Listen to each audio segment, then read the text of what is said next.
The Good Party says that activists are operating in hostile and increasingly dangerous territory. This is after the death of an activist and former politician, Loyiso Nkohla, who was shot dead in Cape Town yesterday. Nasiphi Same reports. The gunning down of an activist and former politician, Loyiso Nkohla, at a public meeting in Philippi, Cape Town, sent shockwaves throughout the country. 3 others were wounded in the attack.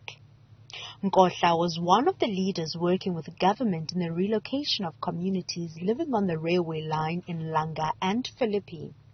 But some say his form of activism made him a target. Said already he fought someone that I cannot mention on the national television who asked for said there is a serious gang whom he cannot mention on a phone, who asked him for 15% of the monies he gets from Plus. Be careful here because we've got extortionists. At the very same time, you've got taxi owners who are opposed to the central line to have that train moving. So I warned him. I said, hey, you must be very careful. All of these people are very dangerous.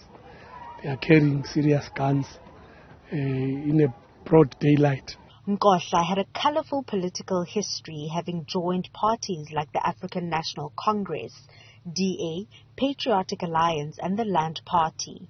Those who worked with Nkohla raised the alarm over the dangers facing activists in the country.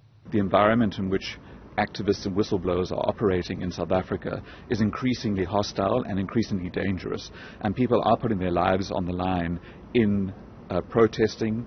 That poo throwing was a very effective way of highlighting the dire living conditions and the conditions in which people live and the sanitation services that those communities were receiving from the government. And for those people who feel repulsed by the methods he used, I would really ask them to go and see the conditions that people are living in and be repulsed by that. The Good Party praised Nkohla's contribution. He helped us form the Good Party. Many people don't know that, but he was involved in those early days in us forming Good after many of us exited the DA and started Good. But he was a humanist at heart. So his starting point was that human beings deserve dignity. No arrests have been made, and police are investigating cases of murder and attempted murder. For Newzroom Afrika on Channel 405, I'm Nasiphi Same in Philippi.